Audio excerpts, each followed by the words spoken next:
بسم الله والحمد لله والصلاة والسلام على سيدنا رسول الله محمد بن عبد الله وعلى آله وصحبه ومن والاه وبعد. Continuation with the undesirable acts in the prayers. مكروهات الصلاة. And tonight inshallah we'll talk about just one specific thing. The places of the prayer, where we can do the prayer. In general, we have hadith that hadith صحيح that the Nabi عليه الصلاة والسلام said جعلت لي الأرض مسجدا وطهورا. جعلت لي الأرض مسجدا وطهورا. I was given 5 things. The Nabi عليه الصلاة والسلام said I was given 5 things. They were not given to anyone else except for me. Means him and his nation. Before, for anyone to do the prayer, they have to do it in a specific place. For the Jewish people, they don't do prayer anywhere. They do it in the temple. For the Christian people, they don't do it anywhere. They do it in the church. But Nabi alayhi salatu wasalam was given this gift and his ummah that they can do the prayer anywhere. جعلت لي الأرض مسجدا وطهورا.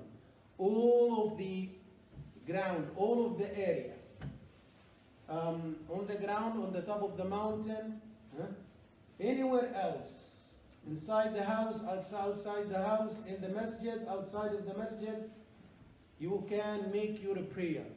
فَمَنْ أَدْرَكَتْهُ الصَّلَاةَ فَلْيُصَلِّ.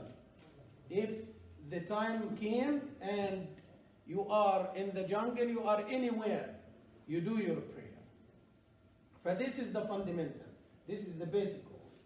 However, we have specific places in the ground, in the earth. We have specific places that it's either prohibited or undesirable to pray in. Because there is a requirement. Yes, all of the ground is okay to use it. All the ground is okay to use it, but there is a requirement for the place. One of them is to have a high level of cleansing. It should be clean for the prayers. So we have some places been mentioned in one of the hadith. According to our scholars in Hanafi and Shafi'i, they said it's undesirable. It's undesirable to pray in 7 places. 7 places. Count with me. First one, on the road. In the road. The roads outside. It's undesirable. It's not prohibited. Again, we are talking about this. Again, is the preference. Why is not okay to do your prayer on the road? For 2 reasons. One, because you will not have focus. You will lose your concentration. And we mentioned last time, anything distract you from the prayer, it's undesirable. And we included playing in your beard, playing in your clothes. And Nabi alayhi salatu wasalam, when he wore the clothes with the stripes, the colorful one, he said, give it back to Abu Jahl and let him give me another one which is a plain one. Do we get distracted on the street? Yes, we get distracted, even if try to focus. But you will get distracted. There is cars, there is animals, there is people.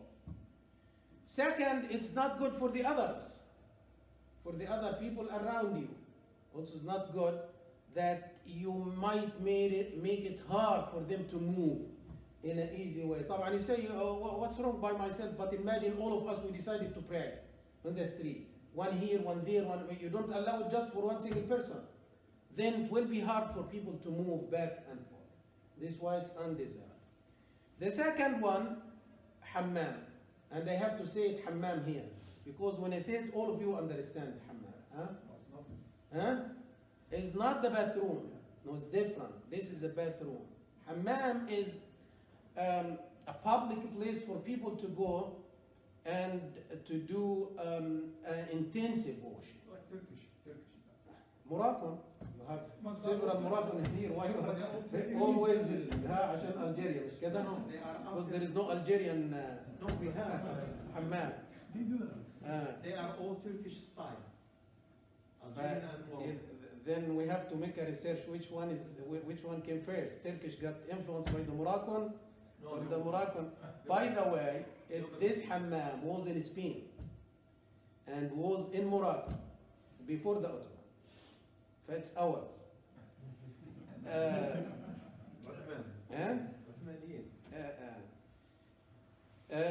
فwe have the Moroccan, وقول لك Moroccan hammam.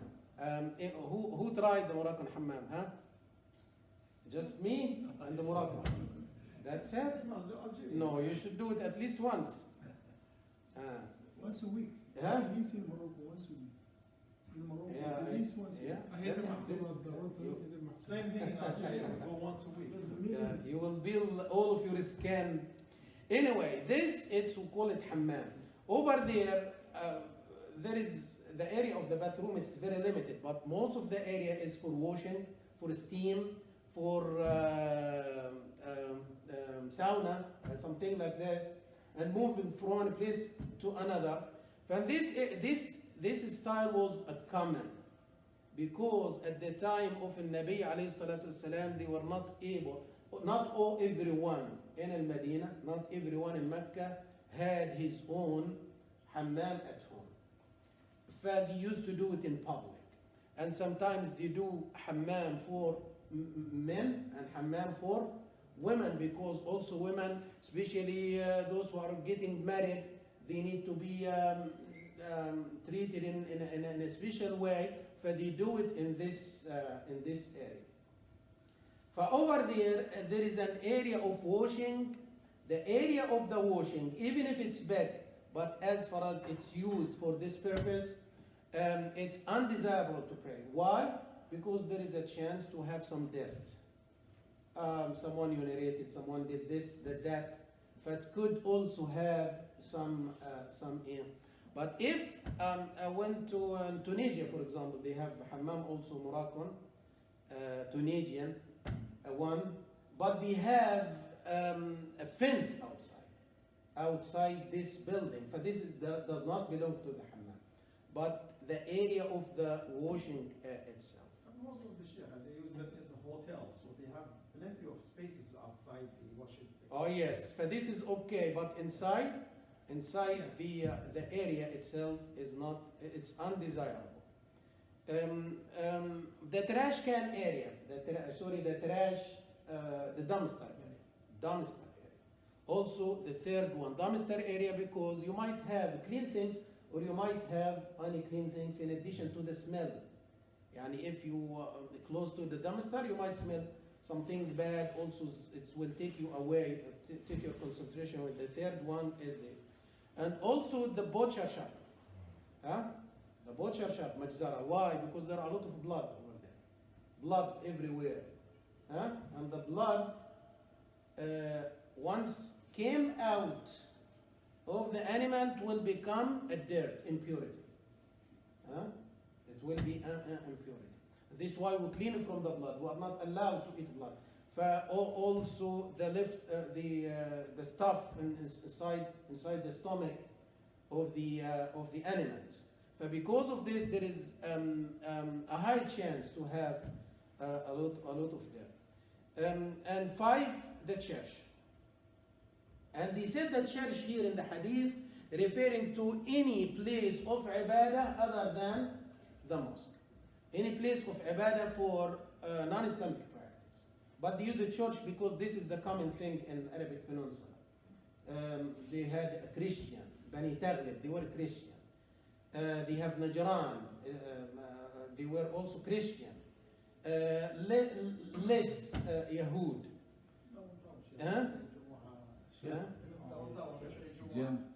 Yeah, we'll talk about this. The place for saying prayers on airports. Generally, they have. Yeah, and this is why I said I will just focus on that. We have the church means when the Ahnaf talk about this, and also by the way, Maliki agreed with them in the church. So now we have Hanafi and Shafi'i and Maliki. They agreed on the to make the prayer in the church undesirable. They said undesirable. Why? Because it's undesirable, not because of the place. Not because of the place. They said undesirable because of the icons, because of the status, because of the pictures. Yeah. Nothing related to the place itself. It's related to what is in there. Yeah, the cross and The other things against our belief. Why? Because we have an incident when they conquered Jerusalem, Beit al-Maqdis. They requested Sophronius ask the major priest over there to delay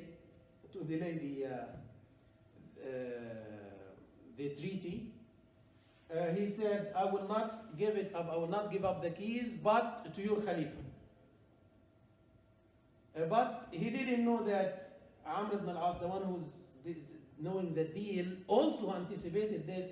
And he said it's good for the Khalifa to come anyway. So he sent a message like a month in advance. For just a few days, Sayyidina Umar came. They didn't take long time. So when they were there and they made a treaty, and we call it Al-Uhda Al-Umariyya.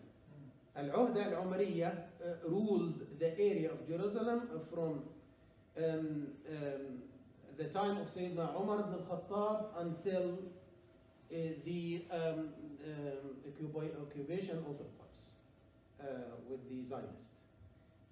This was the treaty between the Muslims and the Christians. Then after giving them some of what they want. One of the things that Sayyidina Umar agreed to move out the Yahud from the city. The Christian requested, he said, they couldn't do it, by the way, with the Roman, but they said, we need one of the items of the treaty to move out the Yahud away from there. Sayyidina Umar said, لا يساكنهم فيها اليهود. They don't live in the same area. Because of this, the major priest, he said, I would like to invite you to pray inside the church. فسيدنا عمر said to Sayyidina Ali, go and pray, but I will pray outside. The explanation of this, not because of the church, the explanation because Sayyidina Umar said, they asked him after, is it prohibited? He said, no, but the Muslims will come after me and say, Umar prayed here, this belongs to us. They will turn it into mosque. Because if the Khalifa prayed here, then this is justification to take it over. So he said, Sayyidina Ali went inside, and we have documented that he prayed inside. But he prayed. Was he alone or did he did it do with a some jama'ah? Sahaba, but it's not. Yeah, it was not the Jama'ah. They prayed inside. They prayed Jama'ah inside, but Sayyidina Umar prayed the Fard outside. The scholar, they said it's not prohibited to pray, but it's undesirable because of the associations, things associated with the prayer. You will see cross, you will see icons, you will see pictures. In the American churches, because just they don't have long civilization, I visited many churches, many cathedrals. Over there you will not be able to focus. You will have the saints, you will have the pictures of many people, you have statues, you have lights, you have, here it's just poor. I don't think there is any attractions here. But over there, no, there is a lot of things in Europe. So you will not be able to focus in the prayer because of this. They said it's undesirable. For now, back to what about the prayer area in the airport? No, this is not a church. This is a multi-purpose room for all of the faces. You can take aside, but because it's not designated as a church, it's designated for the prayer for all. Even they have the photograph of Jesus and statue of Jesus. Yeah, in this case, just stay away from this spot, not to be attracted, and you avoid this the undesirable act. But it's not designed to be a church for other people practice, for everyone. Then how many? 5? Number 6. The stables of the camels. What do you call it? The field where they keep the camels. We call it stables or what? It's for the horses, right? The Stables, The yeah. ranch. for the horses. The ranch. The area that we keep the camels, maybe the field of the camels. We have, in this matter, just I would like to explain it more, and already I exhausted my time. We have a reasonable explanation, we have another one. The reasonable explanation that the camels usually they urinate while they standing, okay? And when they doing urinate, they are very high. Yeah. Then it will come from high to the down, it will spread everywhere. For one camel here, one camel there, you will have the urine. But sheep, for example, the Nabi ﷺ said, don't pray in the field of the camel, pray in the field of the sheep. Why? The sheep just very close. When you urinate, just hit one spot, so you can recognize it. But the camel will be spread all over the places. This, our understanding in Hanafi. But some other scholars try to give an explanation. They said there is a difference between camels and sheep. Camels are from shaitan, and sheep, they are innocent. I don't think that there is some hadith being talking about this. But here it's a metaphoric. We cannot take it literally. That's from the shaitan. No, Nabi alayhi salatu wasalam giving us an example that when they get angry and they run, they go everywhere. They might make a big damage, right? Have you seen a camel out of control? I saw it, and I saw it in back home. And they hit people right and left, and they are more damaging than anyone else. They could damage properties. They could also kill people by hitting them right and left. For Nabi alayhi salatu wasalam, in their nufra, in their anger, he said, it looks like they are acting like shayateen. For some people, they took it literally and they said, look at their ears, look at their eyes, look at... We have a simple reply. We are not allowed, if this is true, we are not allowed to pray in the area of the shayateen, and we are allowed to pray on the top of them. Does it make sense? Yeah. No, we should not. Didn't Nabi alayhi salatu wasalam pray while he was riding a camel? Yes. Yes, he did. Which one is easier, to pray in the area of the shayateen around you, or you are attached to the shaitan? Then it should be prohibited also to pray. And Nabi alayhi salatu wasalam did stoning while he was riding the camel in Hajj. Right? And also he did some of his moves in Hajj, riding a camel, riding a shaitan. It can't be this way. We have to understand the metaphoric and the figure of speech of the Nabi alayhi salatu. Just he said, when you look at it while it's wild, it looks like a shaitan. But in reality, no one saw the shaitan. No one saw the shaitan. And the last thing, I will not explain it. I will keep it for the next time, because also there is a lot of things to talk about it. The graveyard, praying in the graveyard. I think we need to cover it because many masajid now has here, especially our masajid in Egypt, has awliya. Most of the awliya, Sayyidina al-Hussein, Sayyidina Zainab, Sayyidina Imam al-Shafi'i, the great mosque in Baghdad for the greatest Imam, radiallahu anhu arda, Imam Abu Hanifa. How can we deal with this? Inshallah, we'll explain this next time. Any questions or comments? So in the graveyard only namaz al-janaza. Yeah, we'll talk about it next time, inshallah, because there is a lot of details related to it. السيارة. صلاة داخل السيارة is not included, but you have other things that you will not be able to stand, and you will miss. You will miss standing, and standing is one of the pillars of the prayer. Al-Qiyam Rukn. In this case, you don't do it in the regular basis. You do it only in the case of fears. If you don't have a safety to do it, like you are in the plane, like you are in the ship, it's very hard for you to keep your balance, or you might harm someone else. In this case, you do it while you are standing. But in the car, why there is a need to do it? And sometimes when you work, you Then if this is the case, we don't use it as a norm. This is the normal way. Whenever there is a prayer, I pray. No. Then you are in a highway, traveling, coming from far away, cars in your back, car in your front. You cannot just go out and leave your car and pray on the side, and you will not be able to catch up with the prayer. Then you do it in this case, for this specific reason.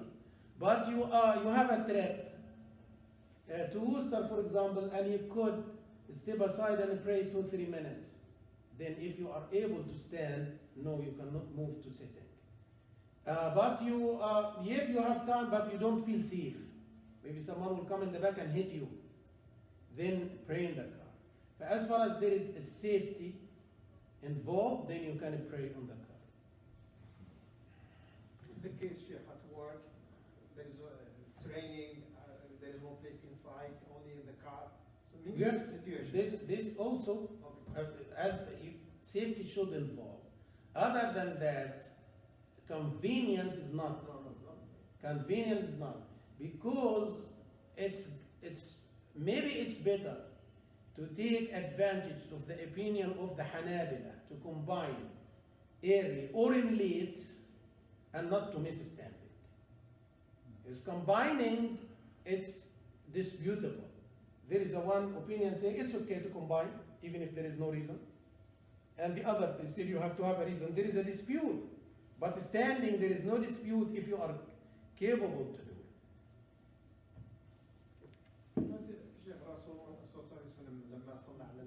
Because it was muddy. No, did he stand?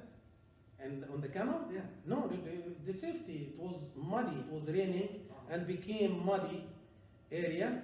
No one can do sujood. How can they make sujood in this? So he called for the iqamah and they prayed. This is the same reason we say if you have this, do it. But other than that, you don't do it usually. Inshallah, may Allah bless you all. See you next week. No,